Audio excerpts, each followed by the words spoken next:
Pendant très longtemps, une seule question préoccupait les gens à propos de Mars. Qu'y a-t-il vraiment à sa surface ?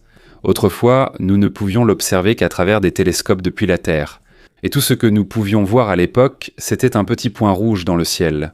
Mais aujourd'hui, la situation est très différente. Il y a désormais des vaisseaux spatiaux qui orbitent autour de Mars, et il y a des rovers qui explorent directement sa surface. Et grâce à cela, nous en savons maintenant plus sur Mars que sur n'importe quelle autre planète à part la Terre. Petit à petit, nous avons découvert d'immenses canyons qui étaient autrefois traversés par de l'eau. Nous avons également observé d'énormes tempêtes de poussière capables de recouvrir presque toute la planète. Et surtout, il y a aussi quelques signes qui montrent qu'il est possible qu'il y ait eu de la vie sur Mars autrefois, même si cela remonte à très longtemps. Mais ce qui est surprenant, c'est que malgré tout ce que nous avons déjà appris à son sujet, la planète rouge continue encore de nous surprendre. Et tout récemment, le rover Perseverance de la NASA a détecté quelque chose qu'il ne s'attendait vraiment pas à trouver. En réalité, les scientifiques avaient presque perdu espoir de le trouver. C'est un son extrêmement faible, un petit craquement, comme le son d'une enceinte qu'on débranche d'un câble jack. Mec. Et selon certains chercheurs, cela pourrait être la toute première preuve de la foudre sur Mars. Un phénomène que les scientifiques recherchent depuis des décennies.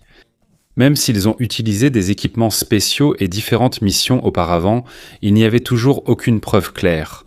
Alors la question maintenant est, pourquoi ne l'ont-ils entendu que maintenant ? Qu'est-ce que cela signifie pour Mars ? Et est-il possible que cela ait un effet sur les futures missions humaines ? Et c'est ce que nous allons découvrir. Mais avant de commencer, n'oubliez pas d'aimer cette vidéo. C'est très important pour nous, les créateurs de contenu. Merci beaucoup et maintenant, commençons. Aujourd'hui, nous allons sur Mars pour enquêter sur un son très faible, un son qui a failli passer inaperçu.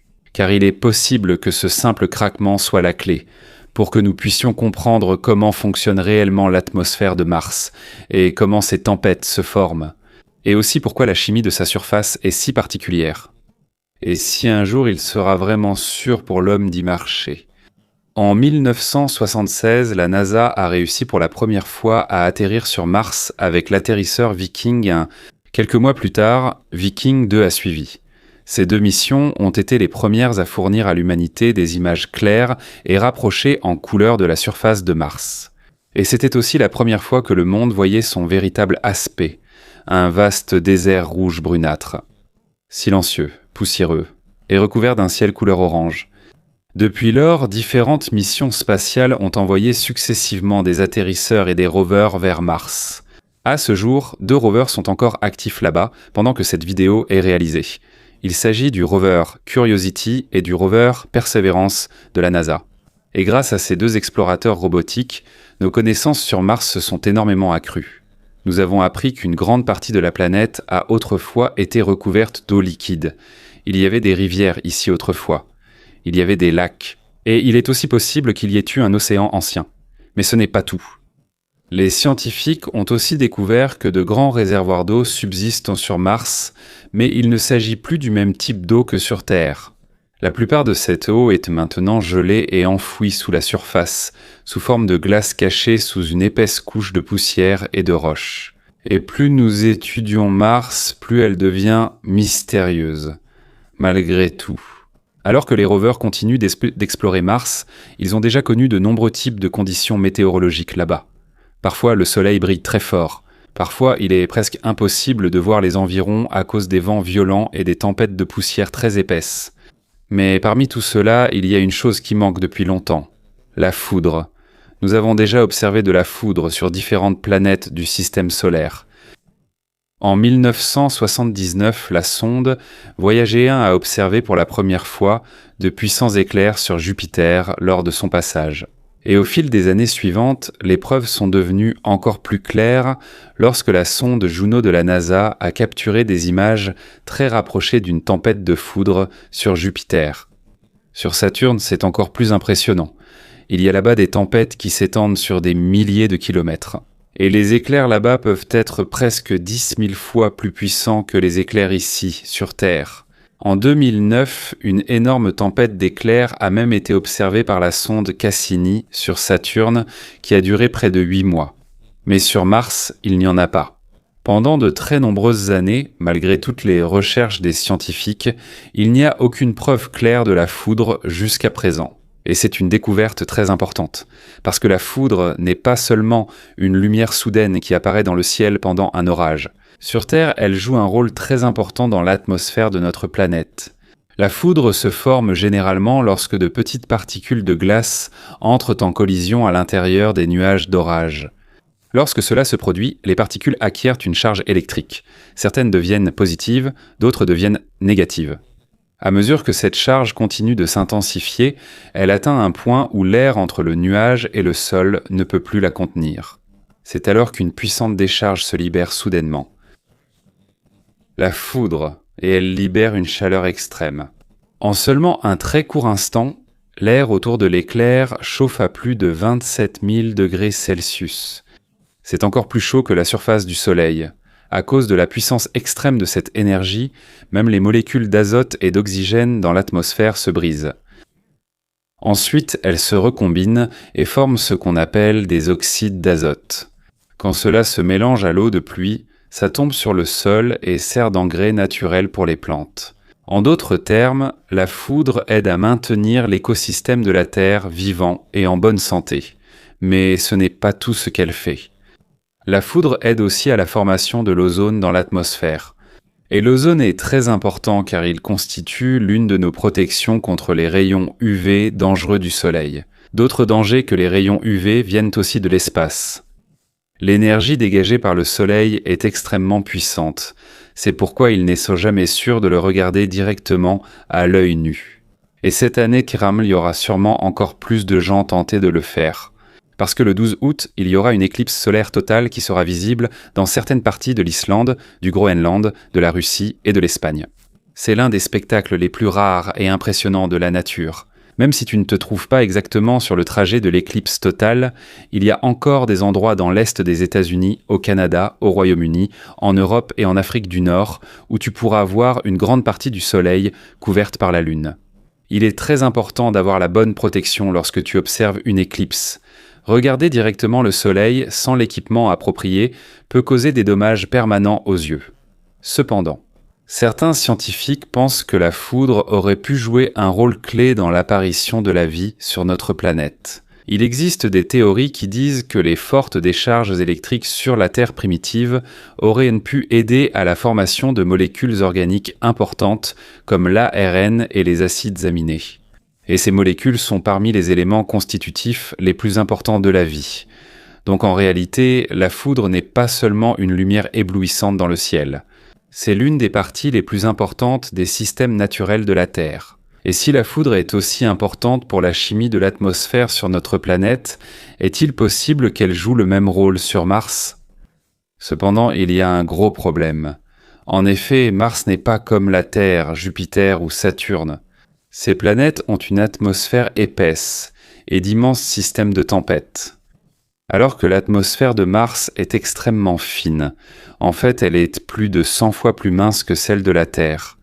Et à cause de cela, il est plus difficile de former le type d'éclair normal que nous voyons ici sur notre planète. Mais il y a une chose importante que les scientifiques ont découverte. En fait, la foudre ne se forme pas seulement dans les nuages d'orage. Ici sur Terre, il y a une autre situation où la foudre peut se produire à l'intérieur des éruptions volcaniques. En 2023, un guide touristique au Guatemala a capturé des images surprenantes du volcan Fuego. Alors que le volcan continue d'entrer en éruption, on peut voir de puissants éclairs à l'intérieur même du nuage épais de cendres. Et la raison de cela est presque la même que celle de la foudre ordinaire. Alors que les particules de cendres et de poussière tourbillonnent et se heurtent à l'intérieur du nuage volcanique, elles acquièrent une charge électrique. Et lorsque la charge accumulée devient trop importante, cela produit de la foudre. Et s'il y a une chose qui abonde sur Mars, c'est bien la poussière. Les vents sur Mars sont très puissants et ils peuvent soulever d'énormes tourbillons de poussière atteignant jusqu'à 19 km de hauteur. C'est encore plus haut que la plupart des montagnes ici sur Terre. Selon certaines estimations de scientifiques, il pourrait y avoir jusqu'à 145 millions de tourbillons de poussière qui se déplacent à la surface de Mars un jour donné. Et ce n'est pas tout. Il y a aussi d'énormes tempêtes de poussière sur Mars qui sont tellement grandes qu'elles peuvent parfois recouvrir presque toute la planète. Dès la première année des missions Viking, en 1976, les deux sondes ont immédiatement observé 2 tempêtes de poussière globales. Elles se forment à cause du réchauffement saisonnier de Mars. À mesure que certaines parties de la planète se réchauffent, l'air chaud s'élève et crée d'immenses systèmes de tempêtes presque aussi grands que des continents.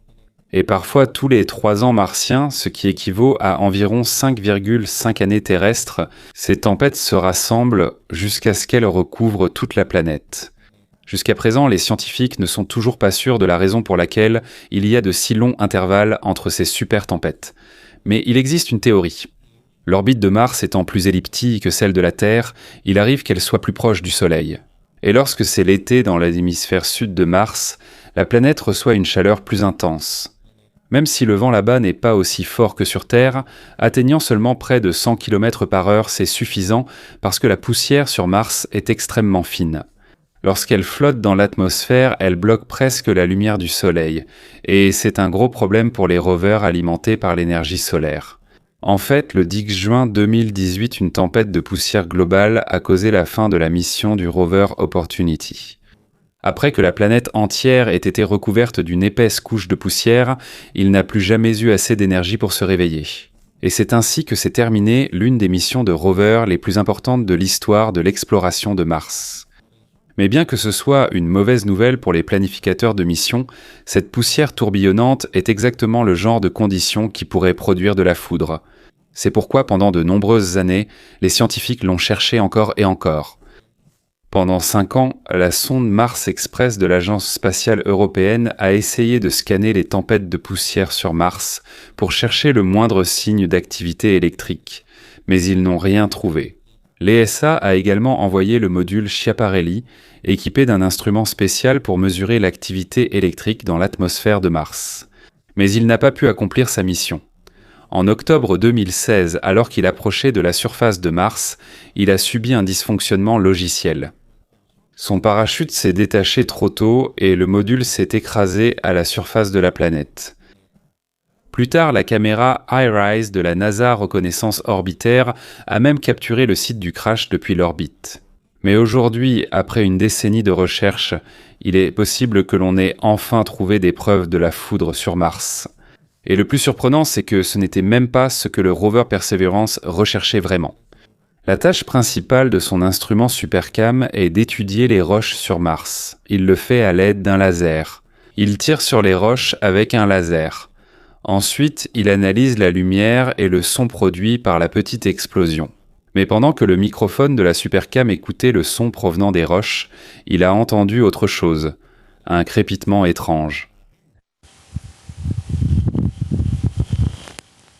Et de petits claquements au début, les scientifiques n'étaient pas sûrs de ce que c'était.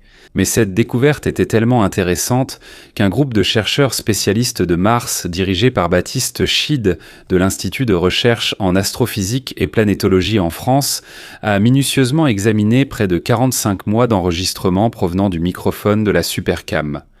Et après avoir analysé énormément de données, ils ont trouvé 55 claquements acoustiques en l'espace de 2 années martiennes. Encore plus surprenant, la plupart de ces sons sont apparus lors de tempêtes ou de tourbillons de poussière à proximité.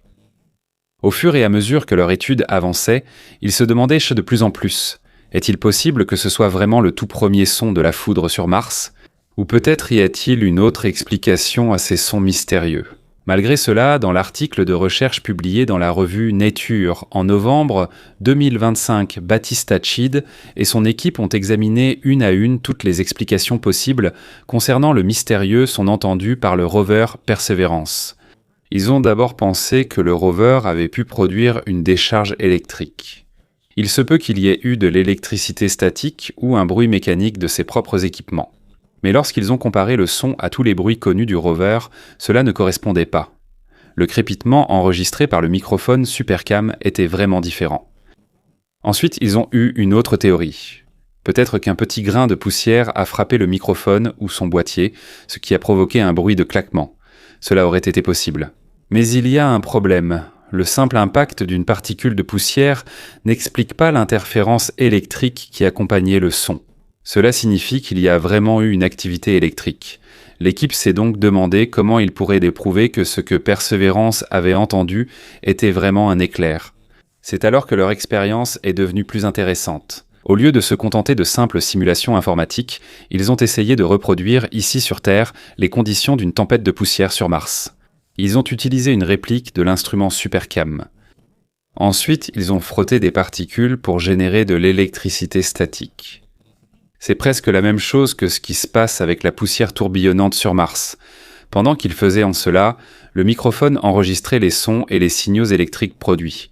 Et le résultat, c'est presque exactement le même signal électrique. Ce pic a été entendu par le rover Perseverance sur Mars. Après avoir étudié toutes les données, l'équipe est arrivée à une seule conclusion. Selon eux, l'explication la plus probable des 55 bruits mystérieux enregistrés par le rover est des décharges électriques provenant de la foudre sur Mars. Mais l'histoire ne s'est pas arrêtée là. En février 2026, un autre groupe de scientifiques a ajouté de nouvelles preuves. En examinant plus d'une décennie de données provenant de la sonde MAVEN de la NASA, ou Mars Atmosphere and Volatile Evolution Mission, ils ont remarqué quelque chose d'étrange. Un signal faible mais très important. On l'appelle l'onde Whistler. Ici sur Terre, les ondes Whistler sont des signaux radio à basse fréquence qui se déplacent le long des lignes du champ magnétique de la planète avant de disparaître progressivement. Mais le plus important à propos de cela, c'est leur origine, car généralement, les ondes Whistler sont directement liées à l'activité des éclairs. En d'autres termes, c'est un indice très fort de la présence de foudre. Les scientifiques ont déjà observé des ondes Whistler sur d'autres planètes comme Jupiter, Saturne et Neptune. Toutes ces planètes possèdent de puissants champs magnétiques et des tempêtes électriques dans leur atmosphère. Mais sur Mars, cela n'avait jamais été observé auparavant. Et il y a une raison à cela. Mars ne possède pas de magnétosphère globale comme la Terre ou Jupiter. L'activité interne de son noyau s'est arrêtée il y a des milliards d'années. C'est pourquoi son champ magnétique planétaire s'est également affaibli. Mais cela ne veut pas dire qu'il n'a plus du tout de magnétisme. Il existe encore des champs magnétiques cristallins localisés dans certaines régions de Mars. Et selon les scientifiques, ceux-ci sont plus forts dans l'hémisphère sud de la planète. Aujourd'hui, les chercheurs pensent qu'il est possible que les ondes Whistler passent par là lorsqu'il y a une activité semblable à la foudre dans ces zones. Et c'est là que tout devient encore plus mystérieux. Car si cela est vrai, à quelle fréquence la foudre se produit-elle sur Mars ?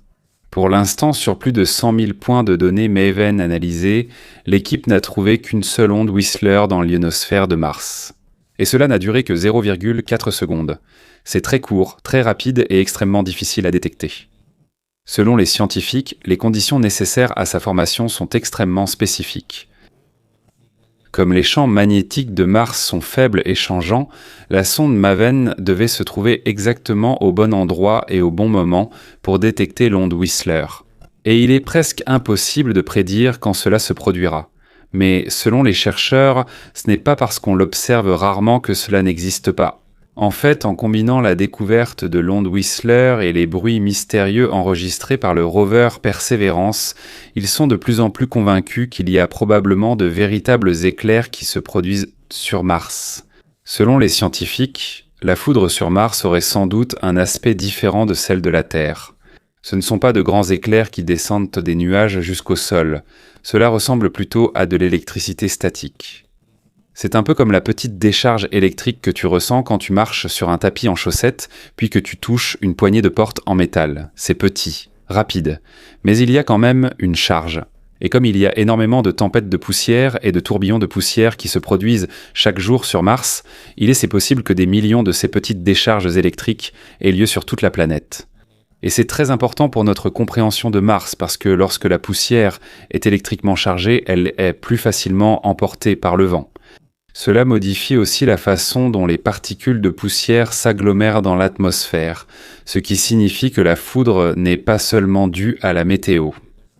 Cela pourrait expliquer pourquoi les tempêtes là-bas sont plus fortes et se répandent. Mais il existe une autre possibilité encore plus surprenante. Il est possible que la foudre soit aussi la clé pour résoudre l'un des plus grands mystères concernant Mars. Pendant des décennies, les scientifiques ont remarqué que Mars est rempli de ce qu'on appelle des produits chimiques oxydants. Ce sont des substances hautement réactives capables de détruire ou de modifier d'autres molécules qui entrent en contact avec elles. On les détecte à plusieurs reprises dans le sol et l'atmosphère de Mars, mais il reste depuis longtemps un mystère quant à la façon exacte dont ces produits chimiques se forment. Maintenant, il y a une nouvelle théorie. Il est possible que les petites décharges électriques provenant de la foudre martienne soient la pièce manquante du puzzle. Même si la foudre sur Mars est plus faible que sur Terre, son énergie reste suffisante pour briser les molécules et former de nouveaux composés chimiques. Cela inclut le peroxyde d'hydrogène et les perchlorates, deux substances qui sont très abondantes sur Mars. Et c'est là que la recherche de la vie sur la planète devient encore plus compliquée, parce que ces oxydants sont extrêmement agressifs envers les molécules organiques. Ils détruisent rapidement les traces chimiques qui auraient pu être laissées par toute forme de vie ayant existé sur Mars. En d'autres termes, même s'il y avait eu une vie ancienne sur Mars, il est possible que presque toutes ces preuves aient déjà été effacées à la surface de la planète. L'atmosphère et le sol de Mars agissent comme un stérilisateur naturel. Il efface progressivement les traces de matière organique au fil d'une très longue période. C'est pourquoi, selon les scientifiques, si nous voulons vraiment trouver de véritables preuves de vie sur Mars, il ne suffit pas de chercher seulement à la surface. Il faut creuser plus profondément, sous la surface, à l'intérieur des roches ou dans les sédiments enfouis depuis longtemps et protégés contre les oxydants puissants. C'est la seule façon raisonnable et la plus sûre de trouver la première forme de vie s'il y en a vraiment eu sur Mars. Mais selon les chercheurs, les conséquences de la foudre martienne ne s'arrêtent pas là. Il y a encore un autre gros problème. Et cela affecte directement le rover Perseverance et les autres machines qui fonctionnent actuellement à la surface de Mars. Parce que lorsque la poussière est chargée électriquement, elle devient très collante. C'est comme l'électricité statique. Si tu as déjà renversé des billets de polystyrène ou de petites boules de styromousse, tu sais à quel point il est difficile de les enlever. Quand de petites billes se heurtent, elles acquièrent une charge statique et à cause de cela, elles collent aux mains, aux vêtements, aux balais, presque à tout. C'est aussi ce qui se passe sur Mars. Quand les particules de poussière là-bas sont chargées, elles adhèrent fortement à la surface des rovers. Petit à petit, elles recouvrent les instruments, les caméras, les capteurs et surtout les panneaux solaires. Et c'est un gros problème parce que la plupart des atterrisseurs et des rovers sur Mars utilisent l'énergie solaire. Lorsque la poussière recouvre les panneaux solaires, l'énergie qu'ils collectent du soleil diminue progressivement et parfois ils s'éteignent complètement. C'est exactement ce qui est arrivé à l'atterrisseur InSight de la NASA en décembre 2022. À cause de l'épaisse couche de poussière accumulée sur ses panneaux solaires, il a complètement perdu de l'énergie. Et après cela, il ne s'est jamais réveillé. Il est simplement resté silencieux à la surface de Mars. Mais malgré ce problème, les futures missions vers Mars continuent. Actuellement, l'Agence spatiale européenne construit le rover Rosalind Franklin, qui devrait être lancé en 2028. Pendant ce temps, l'ISRO de l'Inde prépare également sa propre mission vers Mars. Appelée Mars Lander Mission ou Mangalyaan 2, elle est prévue pour être envoyée sur Mars d'ici 2030. Mais il y a quelque chose d'encore plus excitant que tout cela. Dans les prochaines années, il pourrait y avoir autre chose que des robots à la surface de Mars. Parce que la NASA et SpaceX ont toutes les deux de grands projets pour envoyer des humains sur Mars au cours de la prochaine décennie. En fait, selon les plans de SpaceX, ils visent à envoyer les premiers Starships vers Mars aux alentours de 2026. La question est maintenant, est-ce dangereux pour les futurs astronautes ? Il y a cependant une bonne nouvelle. Il est probable que la première personne à poser le pied sur Mars ne sera pas frappée par de puissants éclairs comme ici sur Terre, car la foudre martienne y est beaucoup trop faible. Mais cela ne veut pas dire que c'est sans danger, car même de petites décharges électriques peuvent encore affecter l'équipement des astronautes. Cela peut interférer avec les capteurs, l'électronique, les équipements de communication ou d'autres systèmes critiques nécessaires pour survivre sur Mars. Donc même si la foudre sur Mars n'est pas aussi spectaculaire que celle que nous voyons ici sur Terre, cela reste un véritable défi d'ingénierie pour les futures missions humaines. Et selon les scientifiques, il reste encore énormément de recherches à faire avant que nous comprenions pleinement comment la foudre fonctionne réellement sur Mars. Mais cette simple découverte du rover Perseverance suffit à ouvrir un nouveau chapitre dans l'étude de la planète rouge. Et cela montre simplement que même si nous l'observons depuis des décennies, Mars continue encore de nous surprendre. Et si c'est déjà ce que nous découvrons aujourd'hui, qu'est-ce que les rovers du futur pourraient encore trouver ?